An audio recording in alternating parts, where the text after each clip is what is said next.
Wake up! 5 hours ahead, 5,000 miles away, it's Africa calling. Used to endorse Wake Up inspires me a lot, but I have to say my Wolof sucks and my French is rusty. So you're going to get a little bit more papa from Ghana, where I was this summer. I've only been in Dakar for an hour for refueling, so we're going to spend a little bit more time in Dakar. You won't get Lindsay Sterling. Her video calls Kenya a hopeless place. It's classic poverty porn. Smiling shoeless youth and elephants, zebras, and tigers. Sadly, 9 million views. You won't get shirtless warriors or dangerous rebels either. They get plenty of play in our media. Sarah Palin and Rick Santorum both said Africa is a country. Lest we laugh, all African students I know say they get that often from their peers here. I got a letter myself this summer before setting off to Ghana that described Africa as, quote, exotic and fascinating. Yes, exotic and fascinating. Shirtless, shoeless, dangerous, endless savannas. But you guys are smart. You'd never ask, where does the American ambassador to Africa live? You know there's 55 countries, 900 people, and in fact, more genetic diversity than anywhere else on Earth. I know a little bit, but not much. And a reality check is always in order.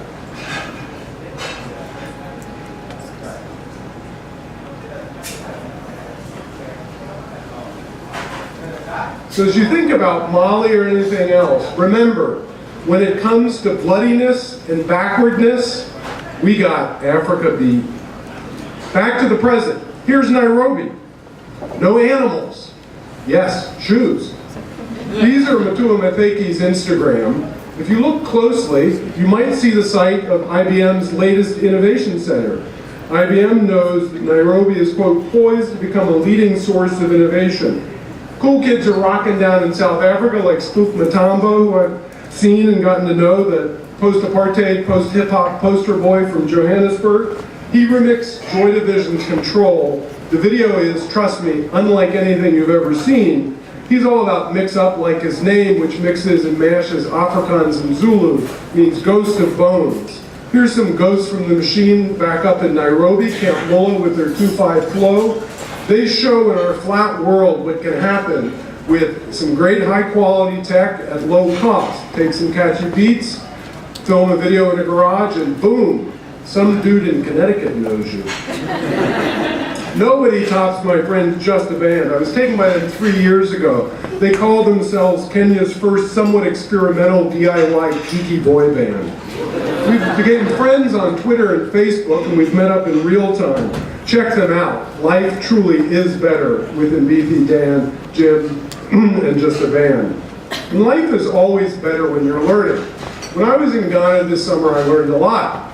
I went there ostensibly as a trainee, the fancy word for teacher. That's a word I learned while I was there, and I learned a lot more. I learned, for example, that Ghana is bustling and booming. Do you know what country had the highest GDP growth on the planet in 2011? Ghana. Ghana's life expectancy since 1980 has increased by 11 years, about the highest anywhere on the planet. Poverty has been cut from 52% to 29%. They're on track to meet the UN development goals.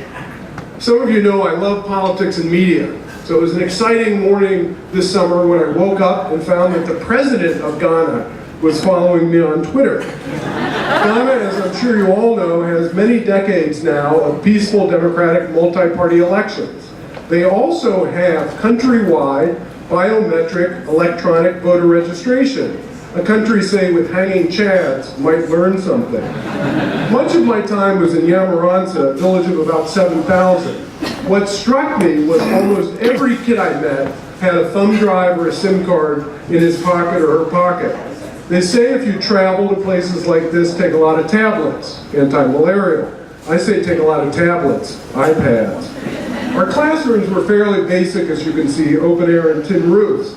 But I had much better connectivity in Morandh than I do on Metro North, in the richest state in the most powerful nation in history.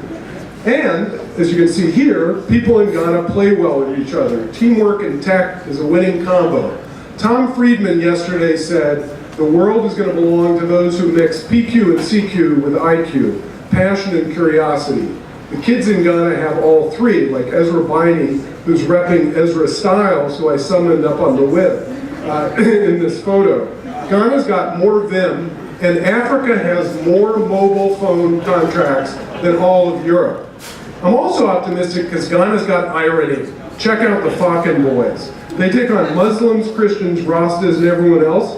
Songs like Strong Homosexual Guys, Jesus is Coming, which is literal, Rasta Fried Rice, and Sex and Islamic Girls. Your country refused them a visa, actually. And I'm optimistic because of people like my friend Kabi, who with a Creative Network and Accra and other places, publishes Dust Online. Download it tonight. I happen to be in the most recent issue. He teaches in Ashesi, which is a 10-year-old in Ghana's first liberal arts college. And my optimism is always fired when I hear my friend Papa, which is pretty much every day. He's a sophomore at Reed, making real tracks back home. Pure Water opens, oh my Lord, we are so blessed. Am I talking about Ghana? Of course, yes. Everything we do it with a passion so rare.